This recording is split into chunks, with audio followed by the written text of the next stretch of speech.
नमस्कार, मैं हूं आपके साथ नेहा शर्मा और आप देख रहे हैं हमारा विशेष कार्यक्रम आध्यात्मिक ज्ञान चर्चा।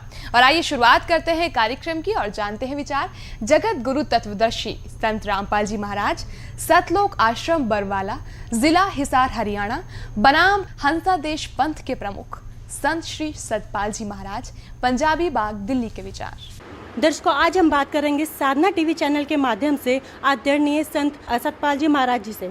तो चलिए चर्चा को आगे बढ़ाते हुए सबसे पहले हम महाराज जी का स्वागत करते हैं। महाराज जी, आपका बहुत बहुत प्रणाम। धन्यवाद, नमस्कार। अब हम जानना चाहेंगे कि आपके इष्ट देव कौन है? हमारे इष्ट देव जो हैं हमारे सदगुरु हैं, जिन्होंने हमको ज्ञान दिया और उन्हीं में हम श्रद्धा और निष्ठा रखते हैं।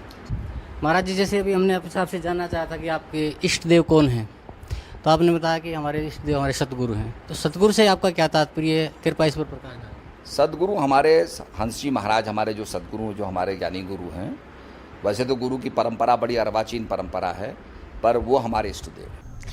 अभी आपने सुने हंसादेश पंथ के प्रमुख संत श्री सतपाल जी महाराज, पंजाबी बाग, दिल्ली के विचार। और आइए अब जानते हैं जगत गुरु तत्वदर्शी संत रामपाल जी महाराज, सतलोक आश्रम बरवाला, जिला हिसार हरियाणा के विचार। महाराज जी, आप जी का इष्ट देव कौन है?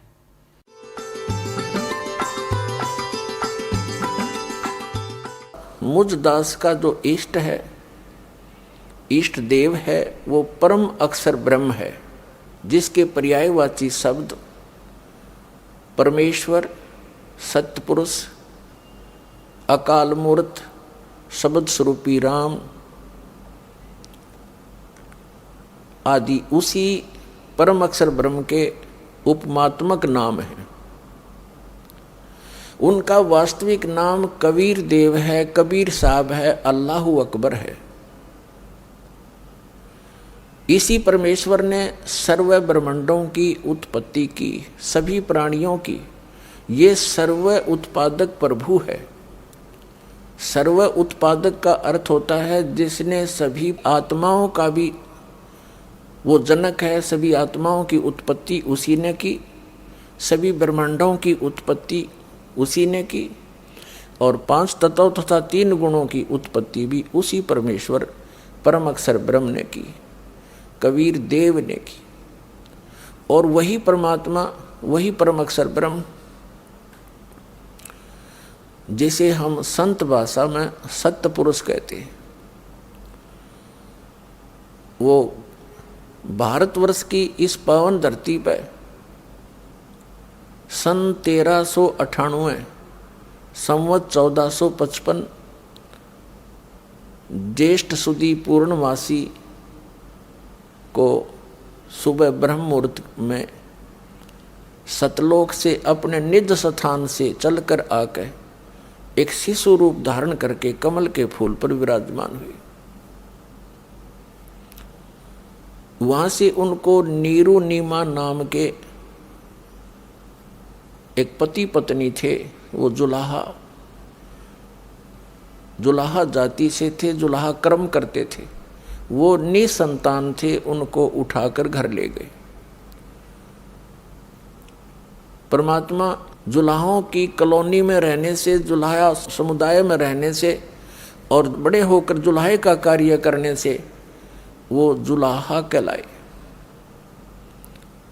ये मुझ दास के इष्ट देव हैं। अभी आपने सुने जगत गुरु तत्वदर्शी संत रामपाल जी महाराज, सतलोक आश्रम बरवाला, जिला हिसार हरियाणा के विचार। और आइए अब जानते हैं हंसादेश पंथ के प्रमुख संत श्री सतपाल जी महाराज, पंजाबी बाग, दिल्ली के विचार। अब हम जानना चाहेंगे कि आपके इष्ट देव कौन है?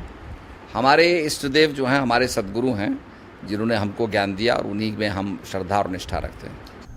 अभी आपने सुने हंसादेश पंथ के प्रमुख संत श्री सतपाल जी महाराज, पंजाबी बाग, दिल्ली के विचार। और आइए अब जानते हैं जगत गुरु तत्वदर्शी संत रामपाल जी महाराज, सतलोक आश्रम बरवाला, जिला हिसार हरियाणा के विचार। महाराज जी, इष्ट देव और सतगुरुदेव एक ही हैं या इनका अस्तित्व भिन्न भिन्न है? इष्ट देव पूज्य परमात्मा होते हैं और गुरुदेव उस परमेश्वर इष्ट का एक प्रतिनिधि होता है जो उस परमात्मा से मिलाने की विधि बताता है। जो संत अपने सतगुरु गुरु को ही इष्ट देव कहते हैं, उनको आध्यात्मिक ज्ञान कुछ भी नहीं है, वो आध्यात्मिक गुरु नहीं हो सकते। इस काल भगवान ने अपने नकली संतों के द्वारा, नकली महंतों के द्वारा, नकली झूठे इन आचार्य और शंकराचार्यों के द्वारा परमात्मा के यथार्थ मार्ग को लोप करवा रखे। इस दास को यह सेवा दी, इस सच्चीकरण की, परमात्मा के बच्चों तक ये सच्चाई पहुंचाने की, और दास उस पर परमात्मा की ही रजा से अग्रसर है और अंतिम श्वास तक इस सच्चाई को, परमात्मा के यथार्थ ज्ञान को ऐसे ही बोलता रहूँगा और परमात्मा के बच्चों तक ये संदेश पहुँचा के छोड़ूंगा। चाहे समय कितना ही लग जाए, ये समय आएगा। परमात्मा का साथ है, सद्ग्रंथ हमारे पास है। संत का जो शस्त्र है, संत का शस्त्र सद्ग्रंथ है, उसका ज्ञान होता है। तो कबीर साहब कहते हैं, और ज्ञान सब ज्ञानड़ी और कबीर ज्ञान सो ज्ञान, और जैसे गोला तोब का अब करता चले मैदान। उन्हीं तत्व ज्ञानहीन संतों में से बहुत से संतों, आचार्यों, शंकराचार्यों के ज्ञान का और सद्ग्रंथों के ज्ञान से तुलना करके समाज के पास पहुंचा दिया दास ने। उन्हीं में से कुछ शेष रहते हैं, उनको भी आपके रूबरू कर रहा हूं। यथार्थ भक्ति मार्ग हीन प्राणियों में से एक हंसा देश नाम का एक पंथ है, जिसके अंदर करोड़ों की संख्या में श्रद्धालु फंसे पड़े हैं। और श्रद्धालु ही होते हैं। वो अपने भगवान पर ब्लाइंड फेथ करते हैं, अपने गुरु पर वो अंधविश्वास करते हैं। और श्रद्धालु का ये स्वभाव होना भी चाहिए, क्योंकि टीचर के वचनों पर स्टूडेंट ऑब्जेक्शन नहीं कर सकता, क्योंकि वो टीचर मान रहा है उसको। तो वो टीचर उस विद्यार्थी को यदि 2 दूना 6 पढ़ा रहा है, तो वो बच्चा 2 दूना 6 ही पढ़ेगा। और दूसरा व्यक्ति कोई उसको कहने की चेष्टा करे घर पे कि आप गलत बोल रहे हो, तो वो नहीं मानता। उसका स्वभाव है, वो विश्वास करता है अपने अध्यापक पर। अब इस स्वभाव का दुरुपयोग कर लिया इन नकली संतों ने, तत्व ज्ञानहीन संतों ने। इनको ना सद्ग्रंथों का ज्ञान, ना वेद और गीता और पुराणों का ज्ञान, और बन गए ये गुरु। गुरु बनना कोई बालकों का खेल नहीं है। एक अनमोल मनुष्य जीवन के साथ खिलवाड़ करना और उसका भार अपने सिर पे रखना, ये बहुत बड़ा अपराध है परमात्मा के विधान में। अब आपके रूबरू करते हैं, अंसा देश नाम का एक पंथ है, उसके प्रवर्तक हैं श्री हंस राम सिंह, जिनको बाद में हंस जी महाराज कहा जाता था। हंस जी महाराज एक बहुत ही पुण्यकर्मी प्राणी थे, एक बड़े महात्मा थे। उनके 2 पुत्र हुए, एक का नाम है श्री सतपाल जी महाराज और दूसरे का नाम है श्री प्रेम जी महाराज, जिसको बाल योगेश्वर भी कहते हैं, और जिसका अधिक प्रचार अमेरिका के अंदर है और यहाँ भी बहुत सा है, यहाँ बहुत कम आता है। अब ये संत हैं, गुरु हैं, अध्यापक हैं, और हमारा जो सिलेबस है, हम विद्यार्थी हैं, आप जी विद्यार्थी हैं, और हमारा आध्यात्मिक जो पाठ्यक्रम है, सिलेबस है, पवित्र श्रीमद् भगवत गीता, पवित्र चारों वेद और पवित्र पुराण और पवित्र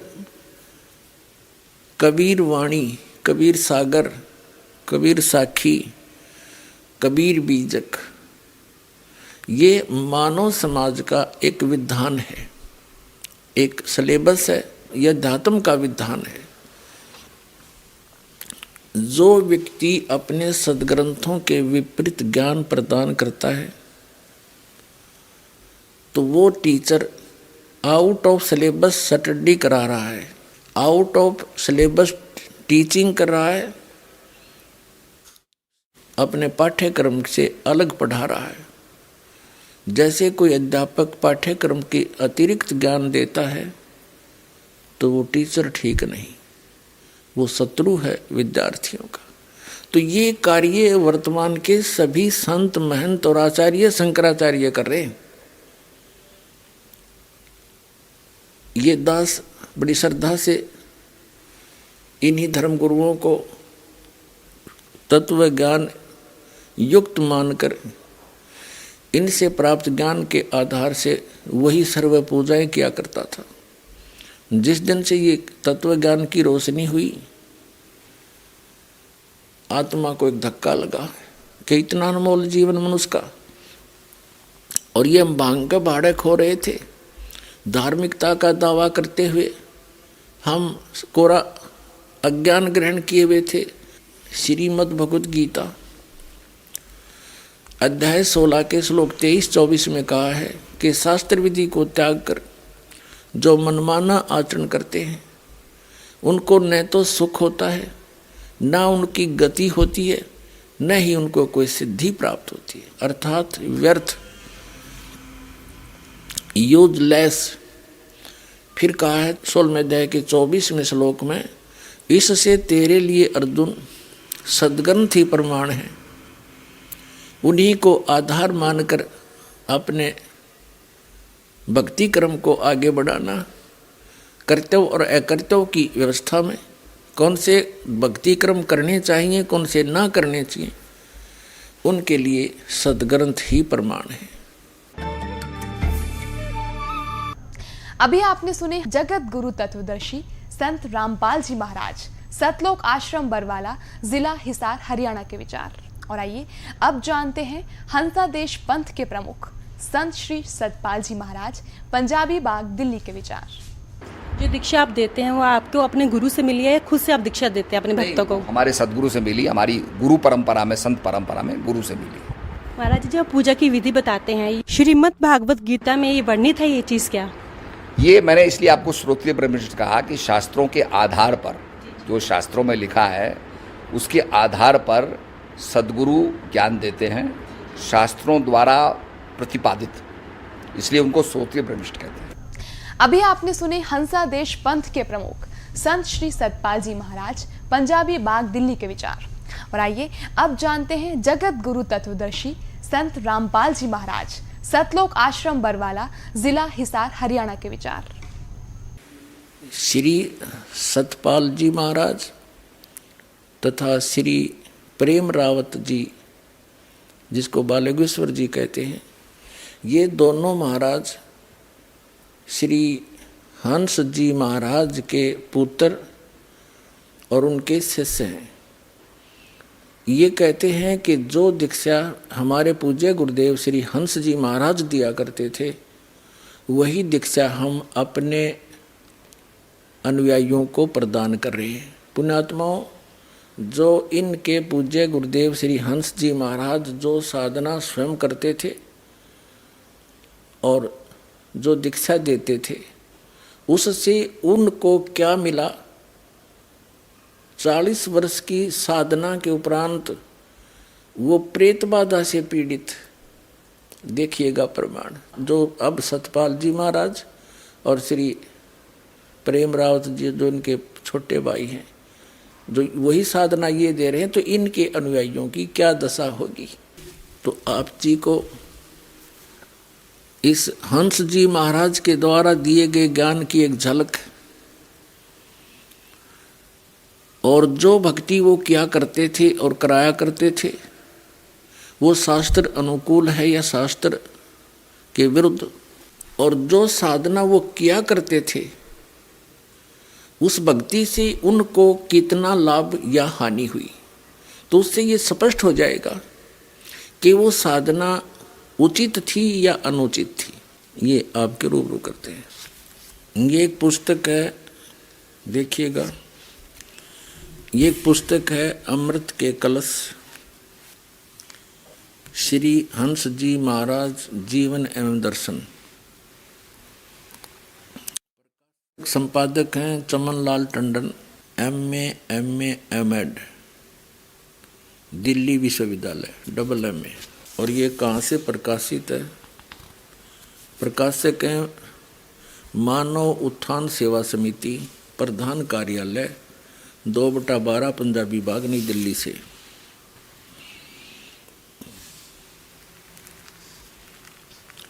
मुद्रक में photo composing Rajeshwari photo setters private limited, 2/12 Punjabi Bagh, New Delhi से। इनके जन्म के विषय में थोड़ी सी बताते हैं। प्रश्न नंबर 50 पे, इनका जन्म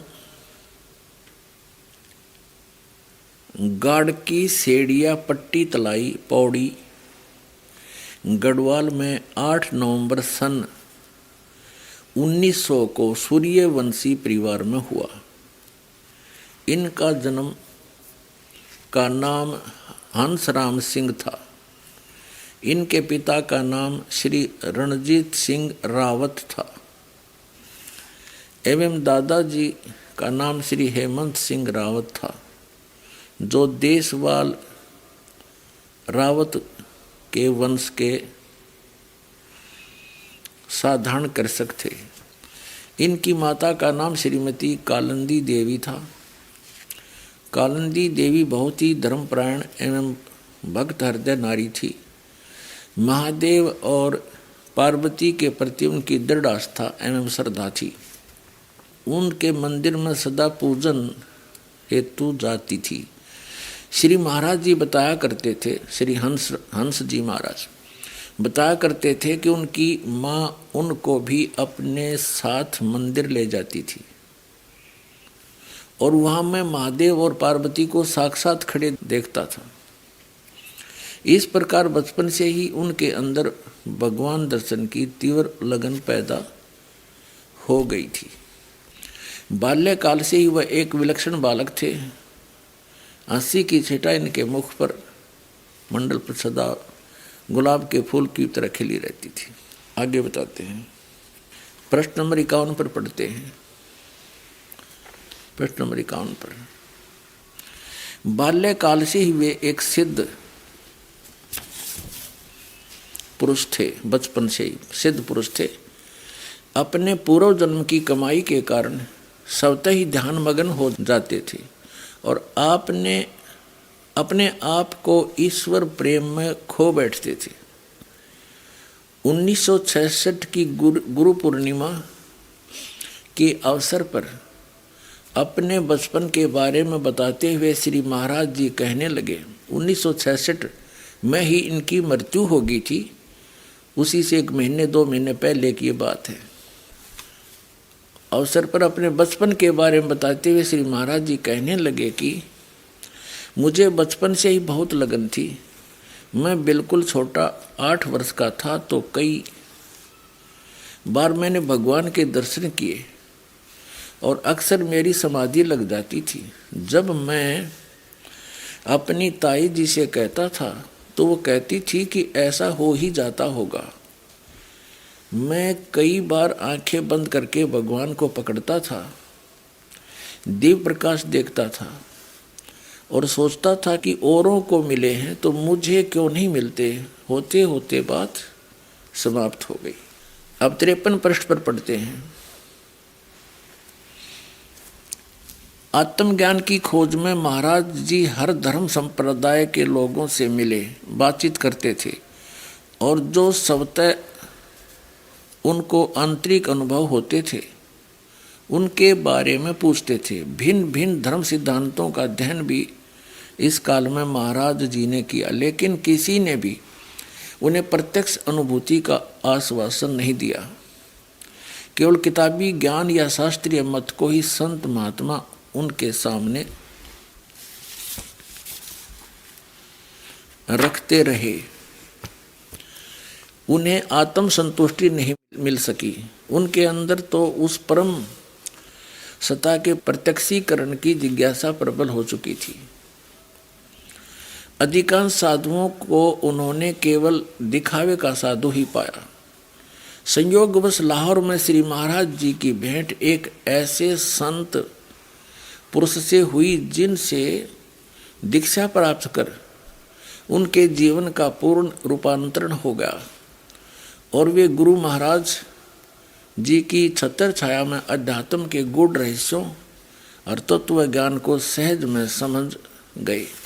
यहाँ देखें, दिल्ली स्थित शक्ति नगर की कोठी में एक बार महाराज श्री प्रांगण में बैठे हुए थे। कुछ प्रेमी भी वहाँ पर दर्शन के लिए आए थे। महाराज जी प्रसन्न मुद्रा में थे। श्री महाराज जी अपने वचनों में अपनी तरफ से कुछ नहीं कहते थे, केवल महान पुरुषों की वाणियों के आधार पर ही लोगों को समझाया करते थे। मैं पास ही बैठा हुआ था। मैंने कहा, महाराज जी आप दूसरे महान पुरुषों की वाणियों को सुनाते हैं, लेकिन आप अपने अनुभव को कभी नहीं सुनाते हो। हमारी तो इच्छा है कि आप अपने बारे में कुछ बताएं। महाराज जी हंस पड़े और कहने लगे, अरे अभी तो मैं दूसरों संतों की महिमा सुनाता हूँ जिनकी लोग पूजा करते हैं, और देखो फिर भी लोग विरोध करते हैं। अगर मैं अपने अनुभव रखने लगा तो न जाने दुनिया के लोग मंसूर संत की तरह मेरी खाल उतरवा देंगे। अब देखो, ये पुण्य आत्मा थे। पूर्व जन्म की पुण्य कमाई से बचपन से ही इनके अंदर परमात्मा के पाने की लगन थी। समाधिस्थ हो जाते थे। भगवान शिव और पार्वती को साक्षात खड़ा देखा करते थे, जैसा ये बता रही। तो ये पूर्व जन्म के पुण्यकर्मी प्राणी थे। पूर्व जन्म के पुण्यकर्मी प्राणी ही परमात्मा की खोज में भटकते हैं, और यदि उनको सदगुरु नहीं मिलते तो उनका अंत बहुत बुरा होता है, जैसा श्री हंसराज जी का हुआ। अभी दिखाऊंगा आपको। आगे पढ़ रहे हैं हम इसी 54 पृष्ठ पर। हम 54 पृष्ठ पर पढ़ते हुए आ रहे हैं, नीचे आ गए। श्री महाराज जी सुनाने लगे कि मैं सत्य की खोज में इधर उधर बहुत भटका। बचपन से मुझे प्रकाश दिखाई देता था, अनहद सुनाई देता था। मैं समझता नहीं था ये सब क्यों होता है। आखिर मेरे भाग्य बहुत अच्छे थे, मुझे गुरु महाराज मिल गए। अब 55 पर एक जगह ऐसे ही साधुओं का भंडारा था। मैं वहाँ गया।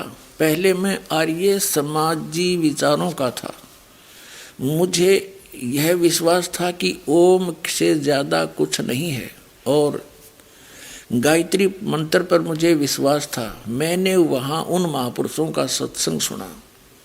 उनकी बातें कुछ अटपटी सी लगी।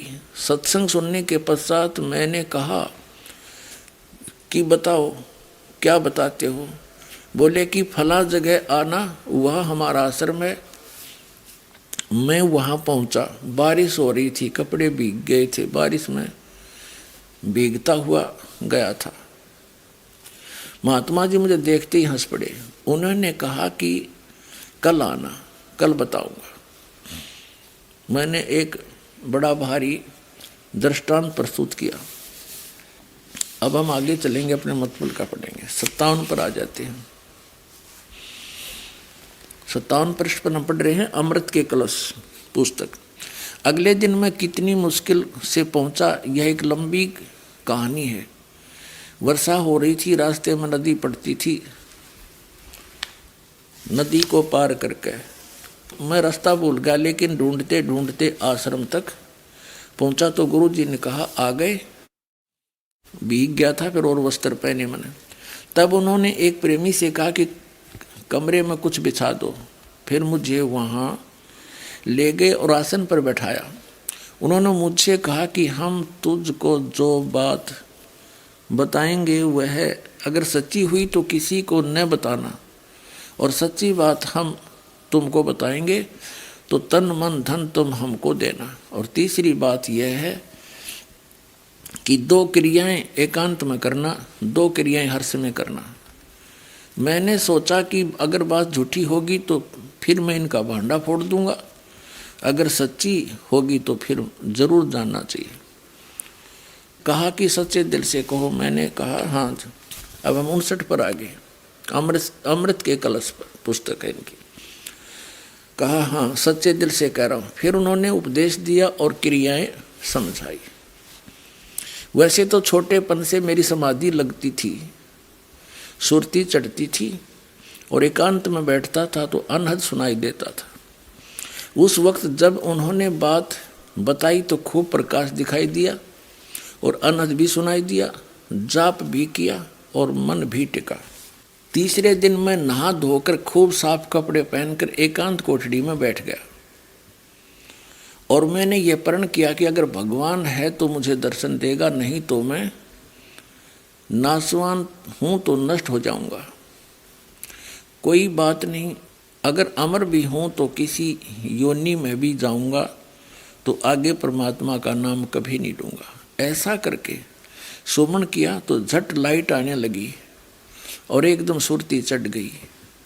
मेरी समाधि लग गई। भगवान मेरे सामने खड़े थे। गुरु महाराज जी की लीला का क्या वर्णन करूं, यानी उसके सामने ये इनके गुरु महाराज आ खड़े हुए।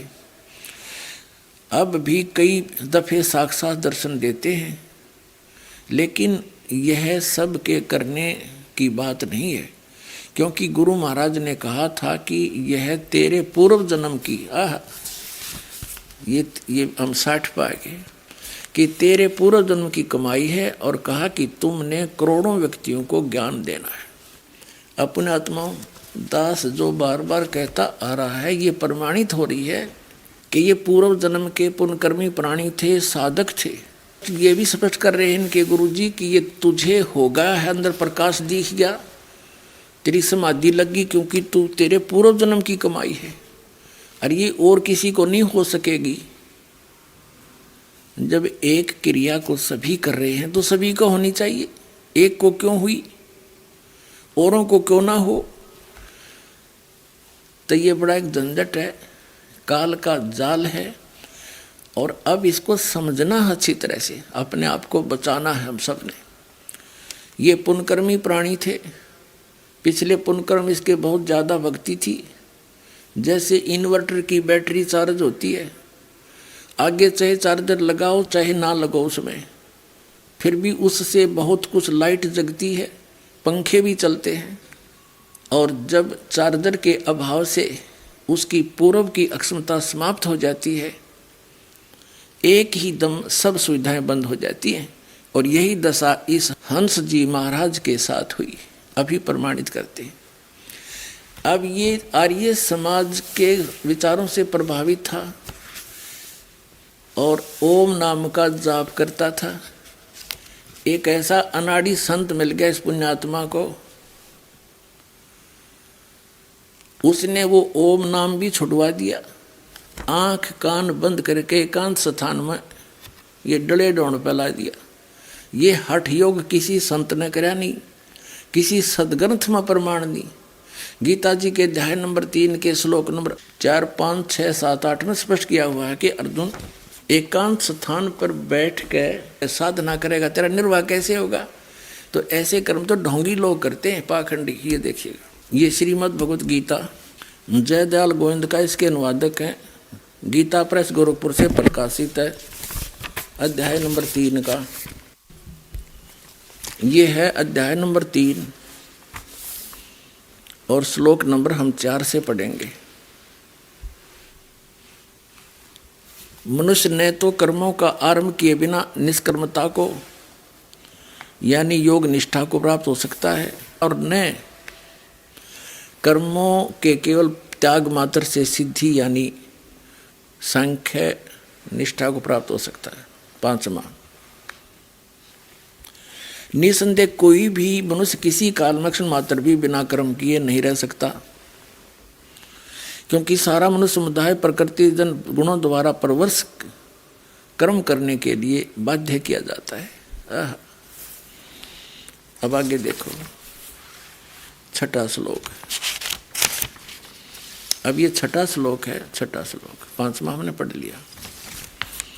जो मूढ़ बुद्धि मनुष्य यानी मूर्ख समस्त इंद्रियों को हठपूर्वक ऊपर से रोककर मन से इंद्रियों के विषयों का चिंतन करता रहता है, वह मिथ्याचारी दम्भी यानी पाखंडी कहा जाता है। 7वें में कहा है कि किंतु हे अर्जुन, जो पुरुष मन से इंद्रियों को वश में करके अनासक्त हुआ समस्त इंद्रियों द्वारा कर्म योग का आचरण करता हुआ यानी काम करते करते उठते बैठते चलते फिरते करता है, वही श्रेष्ठ है। तो 8वां क्या लिखा है? अध्याय 3 का 8वां श्लोक। तू शास्त्र विहित कर्तव्य कर्म कर, जो सदग्रंथों में प्रमाण है वो कर्म कर, उसके अनुसार साधना कर, करने योग्य कर्म कर, क्योंकि कर्म न करने की अपेक्षा कर्म करना ही श्रेष्ठ है, तथा कर्म न करने से तेरा शरीर निर्वाह भी तो नहीं सिद्ध होगा। अब इससे क्या सिद्ध हो गया कि सदग्रंथों में जो प्रमाणित साधना है उस साधना को तू कर। वो साधना क्या है, कौन सी है, कहाँ प्रमाण है? जैसे श्रीमद् भगवत गीता अध्याय नंबर 8 के श्लोक नंबर 13 में गीता ज्ञानदाता कहता है,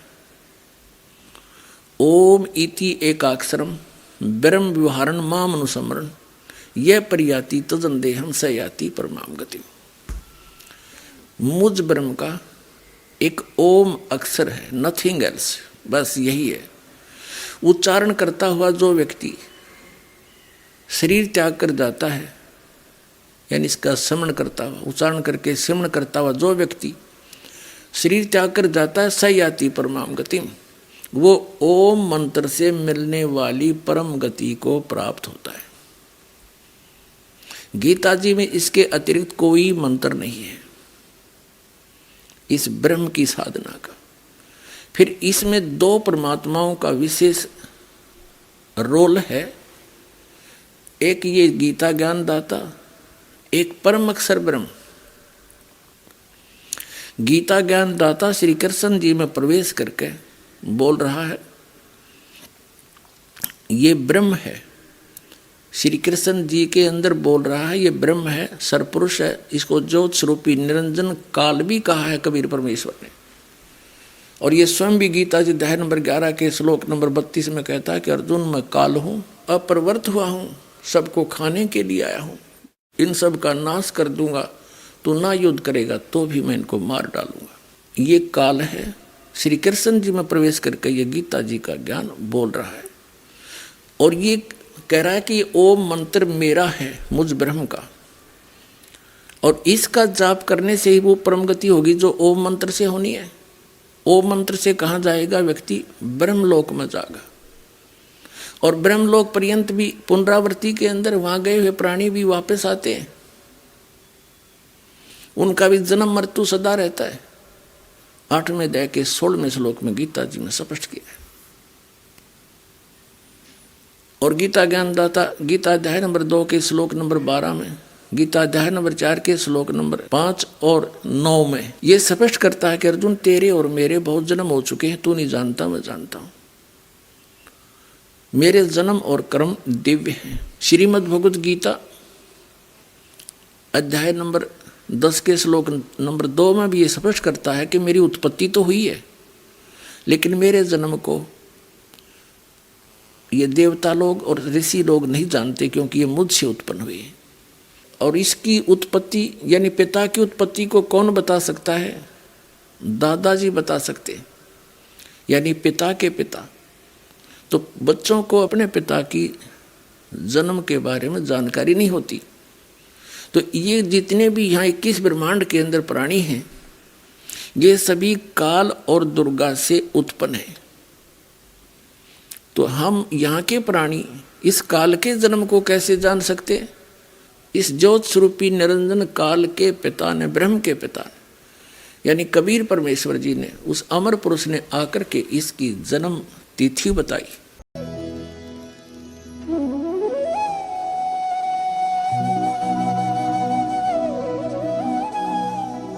अगर आप ये वीडियो YouTube पर देख रहे हैं तो हमारे चैनल को सब्सक्राइब करें और बेल आइकन को दबाना ना भूलें। अगर आप Facebook पर ये वीडियो देख रहे हैं तो हमारे पेज को लाइक करें।